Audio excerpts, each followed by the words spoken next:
MPSC वर जीवापाड प्रेम करणाऱ्या सर्व स्पर्धकांना माझा नमस्कार। आजचा टॉपिक इंडियन इकॉनॉमीच्या कॉन्टेक्स्ट मध्ये अत्यंत महत्त्वाचा आहे, तो म्हणजे वृद्धी आणि विकास। हे बेसिक कॉन्सेप्ट आहेत, पण हे कॉन्सेप्ट क्लिअर झाले नाही तर इकॉनॉमी समजणं लयच भारी जाते। आणि हे समजले तर इकॉनॉमी सारखा सोपा विषय नाही है ना, बरोबर आहे। तर सोपा करायचा आहे ना, मग हा कॉन्सेप्ट समजून घ्यायचा। मग कॉन्सेप्ट समजायच्या आधी कधी पण आपण काय बघतो, दोन प्रश्न कोणासाठी, तुमच्यासाठी, बरोबर आहे। माझ्यासाठी का नाही, का मान्य पटलं, तुमचं अजून निपटाचं आहे। तर दोन प्रश्न पाहून घेऊया, चला बघूया। पहिला प्रश्न, आर्थिक वृद्धी ही इकॉनॉमिक ग्रोथ इज रेखीय वृद्धी लिनियर ग्रोथ, अरेखीय वृद्धी नॉन लिनियर ग्रोथ, दीर्घकालीन वृद्धी लॉन्ग टर्म ग्रोथ, लघुकालीन वृद्धी शॉर्ट टर्म ग्रोथ, असा दिलाय, तुम्हाला पाहायचा आहे। दुसरा प्रश्न, खालीलपैकी अचूक विधाने कोणती? Which of the following is or are correct statements? अ, उच्च आर्थिक वृद्धी असेल तरच उच्च आर्थिक विकास शक्य। Higher economic development can be possible only after higher economic growth. मी असे गोले करतो की याच्यावर खूप महत्वाचं आहे, लक्षात ठेवायचा। कधी पण वाचताना हे लक्षात ठेवायचा, नाही तर लोचवते भाऊ। दुसरं, ब, किमान आर्थिक वृद्धी शिवाय आर्थिक विकास शक्य नाही। Economic development cannot be possible without minimum economic growth. आणि तिसरं, क, काही परिस्थितीमध्ये आर्थिक वृद्धी आणि आर्थिक विकास समप्रमाणात नसतात। काही मध्ये, in some circumstances economic growth and economic development cannot be proportionate. असे तुम्हाला तीन ऑप्शन दिले आहेत, कोणता तिघांपैकी तो निवडायचा आहे। झाला, समजला, प्रश्न डोक्यात ठेवला, ओके। आता आपण काय समजून घेऊया, दोन कॉन्सेप्ट, ग्रोथ अँड डेव्हलपमेंट सोबतच economic growth and economic development. चला बघून घ्या। हा, असा दिसते, नंगा पोंग्यापासून बुडगा बुडगा, नंगा पोंग्यापासून बुडगा बुडगा काय होतं बाबा? नंग्या पोंग्यापासून बुडगा बुडगा काय दिसते आपल्याला? असा काहीतरी दिसते। म्हणजेच काय, हा आहे आपला सेंटीमीटर भाऊ, मिलीमीटर नाही। मिलीमीटर 3 इडियट मध्ये तो इथं नाही। माणूस जन्माला येते तो मिलीमीटर नाही, तो सेंटीमीटर मध्ये आला, सेंटीमीटर मध्ये, आणि इथं झाला 6 फुटाचा है ना, इथं झाला 6 फुटाचा। आणि मग थोडसा बुडगा झाला की कंबर, कंबर वाकते, कंबर वाकली म्हणजे तो झाला असन पुन्हा 5.5 फुटाचा, बरोबर आहे। असा काहीतरी कंबर वाकल्यानं हाड असे म्हणतात बा आखूड, असा झाला। म्हणजेच काय दिसते का, माणूस पिटुकला होता, मस्त ताळासारखा वाढला आणि थोडसा खचला, असं काहीतरी दिसते है ना।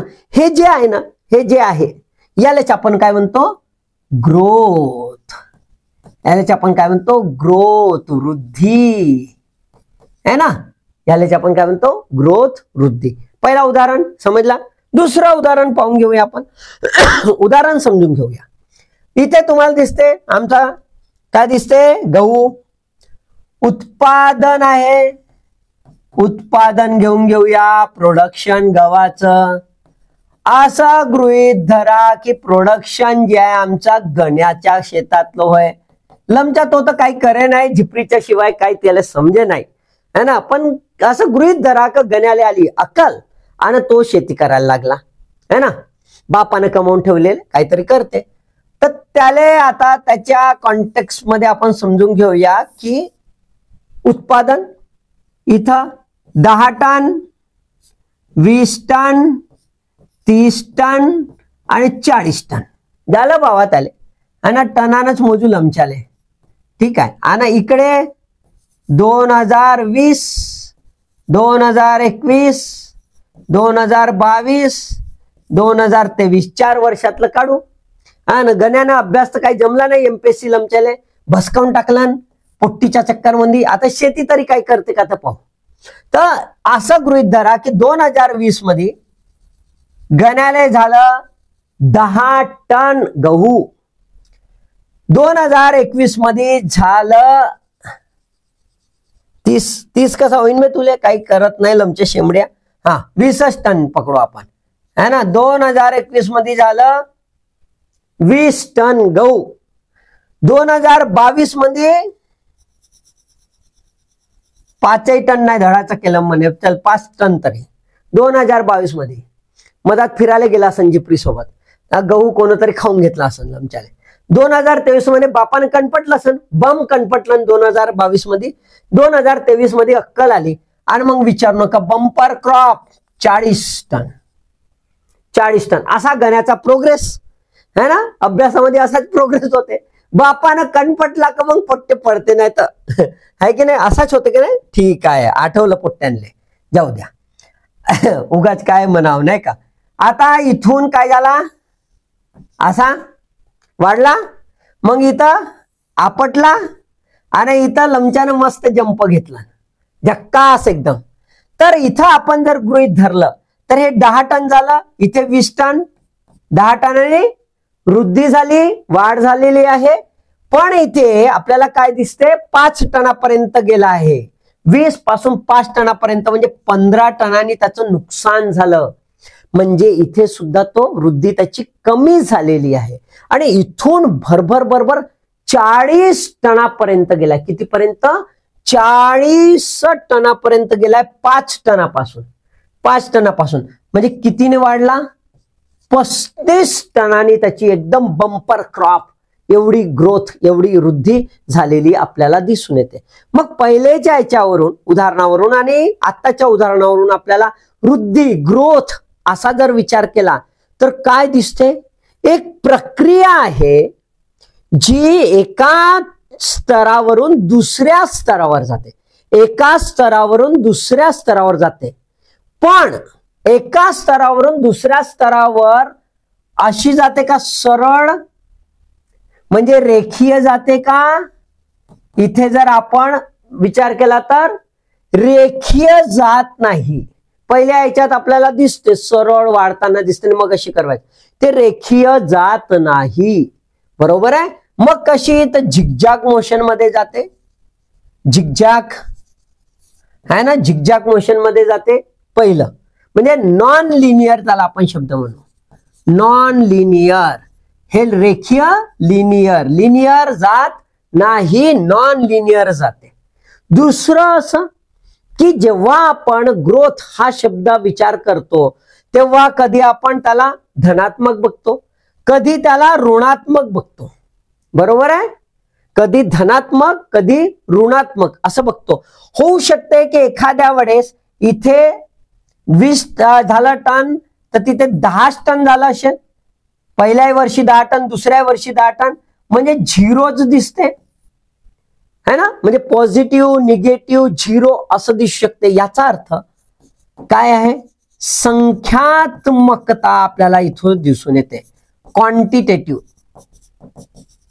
क्वांटिटेटिव्ह डायमेन्शन हा इथे दिसून येतो. बरोबर आहे. आपण आकलित करू शकतो, परिमाणित करू शकतो, याला समजू शकतो. बरोबर आहे. म्हणजे याचा एकच डायमेन्शन आपल्याला दिसतो, तो म्हणजे संख्यात्मक डायमेन्शन इथे दिसून येतो. ठीक आहे. याच्यामुळे आपल्याला निश्चित असं लक्षात येत नाही की मानवीय जे हे आहे, आयुष्य आहे, त्याच्यामध्ये काहीतरी जबरदस्त काहीतरी झाला, लोचा झाला, असं काहीतरी दिसून येते का, नाही, काहीच दिसून येत नाही. नुसता छापला आणि ढोसला, याच्यावर काही दिसत नाही. बरोबर आहे. म्हणजेच काय, तर आता आपण वृद्धी जेव्हा विचार करतो तर ते केवळ संख्यात्मक दृष्टिकोनातून विचार करतो. परंतु जेव्हा विकास, डेव्हलपमेंटचा जेव्हा विचार करतो तेव्हा आपण एक शब्द वापरतो, शिकलास पण पिकलास नाही बे म्हणतो. बरोबर आहे ना. शिकलास पण पिकला नाही बे म्हणजे काय, अबे तुला डिग्री घेतलास लमच्या, पण व्हॉट अबाउट द एम्प्लॉयबिलिटी, म्हणजे तुझी कार्यात्मकता, तुला नोकरी संपादन करण्याची शक्ती तुझ्याकडे आहे का. तर आपल्याला दिसते भारतामध्ये लाखोना इंजिनियर होतात. इंजिनियर किती होतात, सेमडे इंजिनियर है ना, पण लमचानले नोकऱ्या भेटत नाही है ना. एवढे डॉक्टर होतात पण लमचानले साधी सुई देता येत नाही. एवढा मोठा, एवढे तर विचारू घे ना, म्हणजे सोशल सायन्स मध्ये तर बापा विचारूच नका काही, है ना. किती सोशॉलॉजिस्ट है ना, सोशॉलॉजी मधली किती MA न PhD आणि इकॉनॉमी मधलं किती MA PhD माहित नाही, पण ना सोशॉलॉजिस्ट भारतात आणि ना इकॉनॉमिस्ट धडाच्या भारतात. काऊन नाही? तर तिथे आपल्याला हा शब्द येतो विकास. क्वालिटी नाही, क्वांटिटी आहे. डिग्री भेटली 15वी झालो म्हणते, है ना. डिग्री भेटली 15वी झालो 17वी झालो असा म्हणते, पण त्याचा काही फायदा नाही. PGच्या डिग्र्या घेऊन इकडे तिकडे फिरते आणि म्हणजे ते काय झालं, संख्यात्मक. विकासात्मक जर म्हटलं तर आपल्याला त्याचा क्वालिटेटिव्ह डायमेन्शन म्हणजे त्याच्यातली इफिशियन्सी, कार्यात्मकता, त्याच्यातली इफेक्टिव्हिटी, परिणामकारकता आहे वृद्धिंगत झाली आहे की काय हे बघणं आवश्यक आहे. केवळ ताडासारखा वाढला हे चालणार नाही. तर विकास कसा आहे, हा गुणात्मक आहे. कसा आहे, गुणात्मक आहे, क्वालिटेटिव्ह. पण केवळ विकास क्वालिटेटिव्ह आहे का, नाही. सोबत तो क्वांटिटेटिव्ह पण असेल. संख्यात्मक सोबत जेव्हा गुणात्मक होतो तेव्हाच आपण त्याला विकास म्हणू शकतो. म्हणजे वाढवता लागेल ना त्याला, मिलीमीटर मध्येच राहीन माणूस तो होईन कसा. ग्रॅज्युएशन तर करावंच लागन, पोस्ट ग्रॅज्युएशन करावंच लागन, पण त्याच्यानंतर त्याची अक्कल वाढली का, अक्कल वाढणे म्हणजे विकास. आणि सोबत ग्रॅज्युएशन केलंय तर ग्रॅज्युएशन सोबत अक्कल म्हणजे विकास, असं समजून घ्या. आलं लक्षात? आता ह्याच कॉन्टेक्स्ट मध्ये आपण इकॉनॉमिक ग्रोथ आणि इकॉनॉमिक डेव्हलपमेंट समजून घेऊया. इकॉनॉमिक ग्रोथची व्याख्या खूप महत्वाची आहे. आम्ही व्याख्या समजून घेत नाही आणि मग लोचे करतो. तर पहिल्यांदा आहे वास्तविक राष्ट्रीय उत्पन्न आणि बृहत आर्थिक निर्देशक, विशेषतः वास्तविक दरडोई उत्पन्न. लक्षात घ्या, रियल इकडे खाली वाचतही जातो, है ना. Real national income and macro economic indicator असं म्हणते. वास्तविक राष्ट्रीय उत्पन्न आणि बृहत आर्थिक निर्देश, विशेषतः वास्तविक दरडोई उत्पन्न, यात काय म्हणते, सस्टेन्ड अॅन्युअल इन्क्रीज, दीर्घकालीन चढत्या क्रमाने झालं पाहिजे म्हणते वृद्धी. सस्टेन्ड अॅन्युअल इन्क्रीज, है ना. Specially real per capita over a long period of time. Short term म्हटलंय का, नाही. ओव्हर अ लॉंग म्हणजे कोणतं, 1 वर्ष नाही, दीर्घकालीन, 4 वर्ष 5 वर्ष 10 वर्ष, है ना. दीर्घकालीन वार्षिक टिकाऊ वृद्धी, सस्टेन्ड अॅन्युअल इन्क्रीज, परंतु रेखीय दिशाने नसलेले, है ना. In ascendant but not necessarily linear direction. Linear डायरेक्शननी असेल असं नाही, म्हणून झिगझॅग. आलं की नाही लक्षात, झिगझॅग डान्सिंग पोझिशन म्हणजे अरेखीय. याला आपण लिनियर म्हणजे नॉन लिनियर इथे शब्द वापरू, नॉन लिनियर इथे अरेखीय हा शब्द वापरू. सामाजिक आर्थिक क्षेत्रावर सकारात्मक परिणाम टाकणार आहे, है ना. With positive effects on the social and economic sectors, असं जे असेल त्याला आर्थिक वृद्धी म्हणू. बघा, आर्थिक वृद्धीमध्ये संख्यात्मकता असली तरी त्याच्या व्याख्येमधली व्यापकता लक्षात घ्या. आलं की नाही लक्षात? व्यापकता काय आहे की लॉंग टर्म ग्रोथ म्हणजे इकॉनॉमिक ग्रोथ म्हणजे लॉंग टर्म ग्रोथ सोबत सस्टेनेबल ग्रोथ.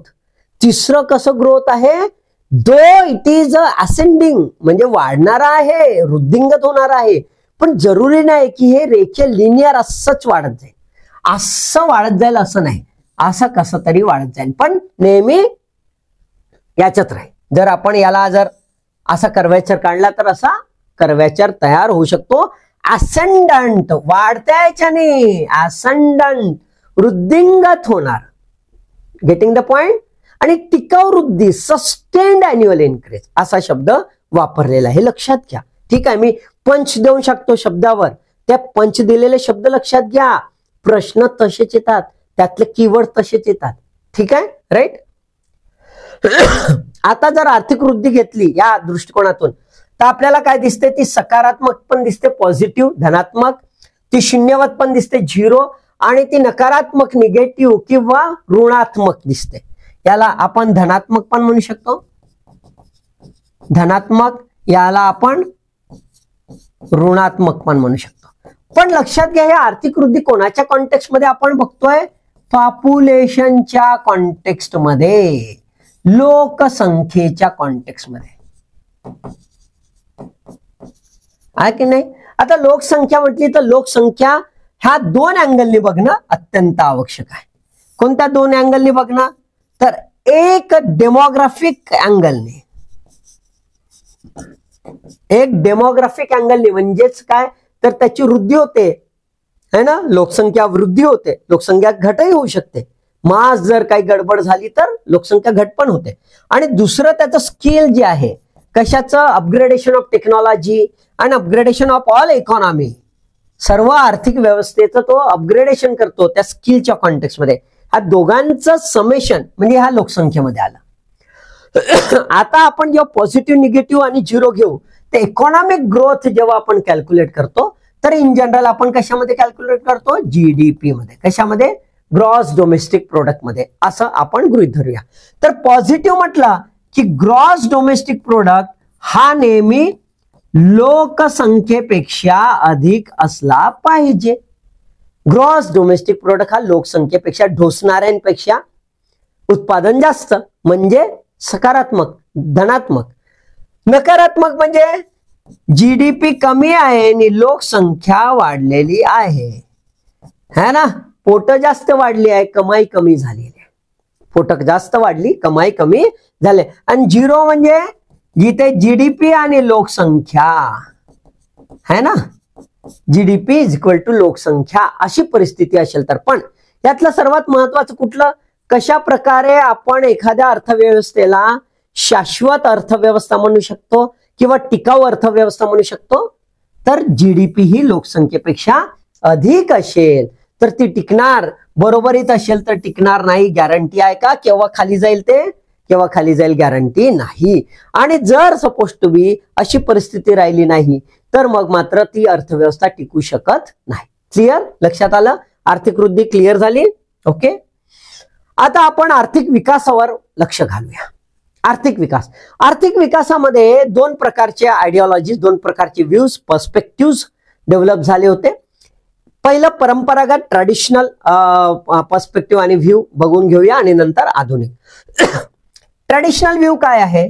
तर प्लॅन्ड इकॉनॉमिक डेव्हलपमेंट असा कॉन्सेप्ट. प्लॅन्ड इकॉनॉमिक, भारताची पंचवार्षिक योजना आठवा, प्लॅन्ड इकॉनॉमी है ना. मग प्लॅन्ड इकॉनॉमिक बदल, प्लॅन्ड चेंज कशामध्ये? राष्ट्रीय उत्पादन संरचना, नॅशनल प्रोडक्ट स्ट्रक्चर मध्ये, मजूर बलातील व्यावसायिक विषयक संरचना, occupational pattern of labour force याच्यामध्ये, आणि संस्था विषयक आणि तंत्रज्ञान विषयक बदल, इन्स्टिट्यूशनल आणि टेक्नॉलॉजिकल बदल. म्हणजेच काय? तर पहिल्यांदा जर आपण बघितलं राष्ट्रीय उत्पादन संरचना म्हणजेच आपल्याला असं दिसतंय primary, secondary, tertiary, quaternary sector जर असतील तर यामध्ये जर पहिल्यांदा भर हा प्राथमिक क्षेत्राचा, प्रायमरी सेक्टरचा असेल तर तो कमी होऊन सेकंडरी सेक्टरचा भर जास्त झाला पाहिजे जीडीपी मध्ये, असा जो बदल होईल, किंवा टर्शरी सेक्टरचा त्याच्यात भर वाढला पाहिजे, असं जे होईल that is called as a economic development. म्हणजे सेक्टोरल चेंज होईल कॉन्ट्रीब्युशनचं ग्रॉस डोमेस्टिक प्रोडक्ट मध्ये, पहिलं. दुसरं ऑक्युपेशनल चेंजेस, म्हणजे जे मॅन्युअल लेबर्स आहेत, है ना, श्रम करून जे कमवत आहेत त्यांची कार्यक्षमता, म्हणजे जे कार्यबल आहे ते फार जास्त लागतं आणि कमवणं मात्र कमी होतं. शेतमजूर रात्र व दिवस राबतो आणि कमवतो किती? इतकसा. आणि तिथेच इंजिनियर काम एवढेशे, कमवतो जास्त, क्वालिटी वाढून जाते. आणि म्हणून असा लेबर फोर्स बदलला पाहिजे जो non technical to technical, unskilled to skilled. लक्षात आलं का? त्याला बदल. तिसरं आहे इन्स्टिट्यूशनल आणि टेक्नॉलॉजिकल डेव्हलपमेंट झाले पाहिजे. आधी नांगर वखर है ना, कोणाच्या माध्यमातून? तर बैल वापरतो, मग त्याच्यामध्ये कार्यक्षमता कमी आहे, मग ट्रॅक्टर वापरले पाहिजे. ट्रॅक्टर मध्येही अधिक शक्तीचे ट्रॅक्टर वापरले पाहिजे, म्हणजे टेक्नॉलॉजिकल डेव्हलपमेंट. लक्षात आलंय का? हा सर्व कुठला आहे? परंपरागत दृष्टिकोन आहे. Planned change. मॉडर्न व्ह्यू काय आहे? कशासाठी? तर आपल्याला इथं दिसतं नाही बाबा, मग बघा आमचा जीडीपी दुनिया में सबसे टॉप है ना, आम्ही दुसऱ्या नंबरवर, आम्ही तिसरा, अभि दुसऱ्या तिसरा छापून का करायचा? हा नुसता छप आहे. म्हणजे इथे प्लॅन चेंज जरी म्हणला तरी अल्टिमेट एम जो आहे तो मॉनिटरी, याच्यातच मॉनिटरीच, बाकी विचारच नाही केला. भारतामध्ये ग्रीन रिव्होल्यूशन झाला, विचारच नाही केला. उत्पादन भरपूर झाला, काही प्रॉब्लेम नाही. पण उत्पादन भरपूर झाल्यानंतर आता एवढा जमिनीचा सत्यानाश झाला आणि एवढे कॅन्सरनं पेशंट होत आहेत, काय फायदा? काहीच नाही. मग अल्टिमेट उद्देश मॉडर्न व्ह्यूचा काय आहे? जनकल्याण. काय आहे? जनकल्याण, पीपल्स वेलफेअर हे असलं पाहिजे. So economic development is nothing but the development for the people, for the peaceful life of the people. आलं लक्षात? आता इथे जर बघाल तर आपल्याला असं दिसतंय आधुनिक दृष्टिकोन, त्याच्यामध्ये जनकल्याण हे जे अंतिम ध्येय आहे त्याच्याकरिता जे काही इकॉनॉमिक डेव्हलपमेंट आहे ते आहे. पहिला आहे लोकांच्या संध्या वृद्धिंगत करणे, enlargement of opportunities of people. हेच आहे, स्किल डेव्हलपमेंट करायचं आहे. पण स्किल डेव्हलपमेंट करून होणार आहे का? नाही. एका बाजूला स्किल अपग्रेडेशन झालंय तर दुसऱ्या बाजूला त्यांना अपॉर्च्युनिटीज अवेलेबल झाल्या पाहिजे, है ना, इक्वॅलिटरियन लेवलवर, समतेच्या आधारावर. आणि इकडे मानवीय निवडीचे स्वातंत्र्य मिळाले पाहिजे, फ्रीडम ऑफ ह्युमन चॉईसेस. त्यांना काय ढोसावं, काय एन्जॉय करावा, कोणती नोकरी करावी, कोणता, याचं स्वातंत्र्य असलं पाहिजे. म्हणजेच काय तर मॉडर्न व्ह्यू हा काय आहे? Human centred. हा काय आहे? Human centred. आणि ट्रॅडिशनल व्ह्यू काय आहे? Monetary centre. माणूस एवढा महत्वाचा राहिला नाही. आणि म्हणून economic development nowadays is nothing but the development of the human being, है ना, in overall perspective is called as a economic development. म्हणजेच इकॉनॉमिक डेव्हलपमेंट नाव equivalent to the human development. आणि ह्युमन डेव्हलपमेंट पण एकदम मोठ्या टप्प्यावर गेलाय, ते म्हणजे development for the piece, for the peaceful life ज्याला आपण म्हणतो ते. ठीक आहे, आलं लक्षात? आता ह्या कॉन्टेक्स्ट मध्ये जर आपण बघितलं तर आधुनिक दृष्टिकोनातून केव्हा खऱ्या अर्थानं इकॉनॉमिक डेव्हलपमेंट होईल? तर जर शिक्षा जी आहे ही सर्वांना उपलब्ध होईल, समसमान आधारावर उपलब्ध होईल, इक्वॅलिटरियन प्रिन्सिपलवर उपलब्ध होईल, तर सोबत आरोग्य हे सर्वांना मिळेल. कारण आज बघा सर्वात जास्त गरिबी जर होत असेल तर शिक्षणामुळे आणि आरोग्यामुळे, या दोघांवरचा खर्च अतोनात आहे. हा जर खर्च राहिला नाही आणि सर्वांना समान जर फॅसिलिटीज मिळाल्या शिक्षणामध्ये आणि आरोग्यामध्ये तर टेन्शन आहे का? कायले वाटावं लागते, चॅरिटी करावं लागते का? काही हे एवढं दिलं तरी संपलं. तिसरं स्टँडर्ड ऑफ लिव्हिंग, है ना, दर्जेदार जीवनमान. म्हणजेच अर्बनायझेशन एकदम झक्कास. रुरल एरियामध्ये हगणदारी मुक्त, म्हणजे खरंच मुक्त, नाही तर बा हगणदारी मुक्त आहे असं समजायचं नाही. जिथं पाहिलं तिथं सगळं मुक्त दिसते तसं नाही, पूर्णपणे क्लीन. म्हणजेच आपल्याला काय दिसेल? जीवमान दर्जेदार जर असेल तर खऱ्या अर्थानं मानव जो आहे त्याचं स्किल डेव्हलपमेंट, त्याचं ओव्हरऑल डेव्हलपमेंट होऊ शकेल. आणि त्याचसोबत जर त्याला चॉईसेस मिळाल्या जगण्याच्या, स्वतःचा विकास करण्याचा, तर ह्या सर्वांचं समेशन म्हणजेच खऱ्या अर्थानं डेव्हलपमेंट, विकास होय. डेव्हलपमेंटचा अर्थ एज्युकेशन, हेल्थ, लिव्हिंग स्टँडर्ड सोबत चॉईसेस, हे जर 4 कंपोनंट एकत्र आले तर त्याला खऱ्या अर्थानं आपण विकास किंवा डेव्हलपमेंट म्हणूया. मग ह्या कॉन्टेक्स्ट मध्ये जर आपण बघितलं तर आपल्याला काय दिसतंय? असं दिसतंय का कधी की डेव्हलपमेंट हे वेगळं आहे, ग्रोथ वेगळा आहे? का? कारण की पैसाच नाही तर विकास कुठला? भिकाऱ्याचा विकास होऊ शकतो का? भिकाऱ्याचा विकास होऊ शकत नाही. त्याच्यामुळे किमान त्याच्याकडे आर्थिक बळ असलं पाहिजे. आणि म्हणून आपल्याला असं दिसतंय की उच्च आर्थिक वृद्धी असेल तर उच्च आर्थिक विकास शक्य शक्यच आहे. आणि उच्च आर्थिक विकास असेल तर उच्च आर्थिक वृद्धी होणारच.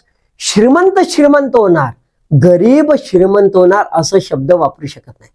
गरिबीला गरिबी आणि श्रीमंताला श्रीमंती. त्यामुळे गरिबाला जर श्रीमंत व्हायचं असेल तर आधी थोडस पुशअप व्हावं लागेल. बरोबर आहे, राईट. म्हणजेच काय तर मिनिमम इकॉनॉमिक ग्रोथ जर असेल तर then there is a possibility of development. विकासाची काहीतरी पॉसिबिलिटी आहे, अदरवाइज पॉसिबिलिटी नाही. म्हणजे minimum economic sustainable economic growth असलीच पाहिजे. मग ह्या कॉन्टेक्स्ट मध्ये आपल्याला असं दिसतं की higher economic growth is equal to higher economic development. मान्य आहे. दुसरं असंही होऊ शकतं की higher economic growth may not be higher economic development. That means may be lower economic development. हे कसं सांगतोय? दुसरं असं की लो इकॉनॉमिक डेव्हलपमेंट ग्रोथ आहे म्हणून लो इकॉनॉमिक डेव्हलपमेंट होईल. Yes, may be. और हाय इकॉनॉमिक डेव्हलपमेंट असं पण शक्य आहे. आता हे जे आहे high economic development may be a low economic development. Economic development कोणत्या कॉन्टेक्स्ट मध्ये आहे? ह्युमन डेव्हलपमेंटच्या कॉन्टेक्स्ट मध्ये. कारण हा अल्टिमेट एम आहे मॉडर्न व्ह्यूच्या नुसार. मग जर आपण बघितलं अरेबियन कंट्रीज तर अरेबियन कंट्रीज मध्ये सोशल फ्रीडम ज्याला आपण म्हणतो जेंडर इक्वॅलिटी ते आहे का?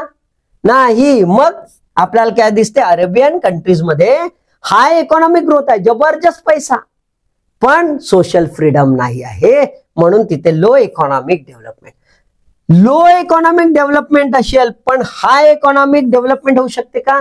यस. केरळला जर उदाहरण घेतलं तर केरळाचा पर कॅपिटा इन्कम हा जास्त नाही आहे, पण केरळमध्ये जे आहे ना, केरळमध्ये काय दिसते? केरळमध्ये आपल्याला ह्युमन डेव्हलपमेंट जास्त दिसते कारण जेंडर पॅरिटी तिथे खूप जास्त आहे. एज्युकेशन हे एकदम मतलब लिटरसी 100% अशी आपल्याला परिस्थिती दिसून येते. म्हणजेच ultimate aim is a peaceful life जी आहे ती आपल्याला दिसून येते. गेटिंग द पॉइंट लक्षात आलं का? म्हणजेच आपल्याला 3 प्रॉबॅबिलिटी दिसतात. High economic growth is equal to high economic development. High economic growth may be low economic development. Low economic growth may be high economic development. Getting the point? लक्षात आलं? काही issues नाही? मग टाटा बाय बाय. ओके, अभ्यास करा मस्त. तुमच्या अभ्यासाला ऑल द बेस्ट.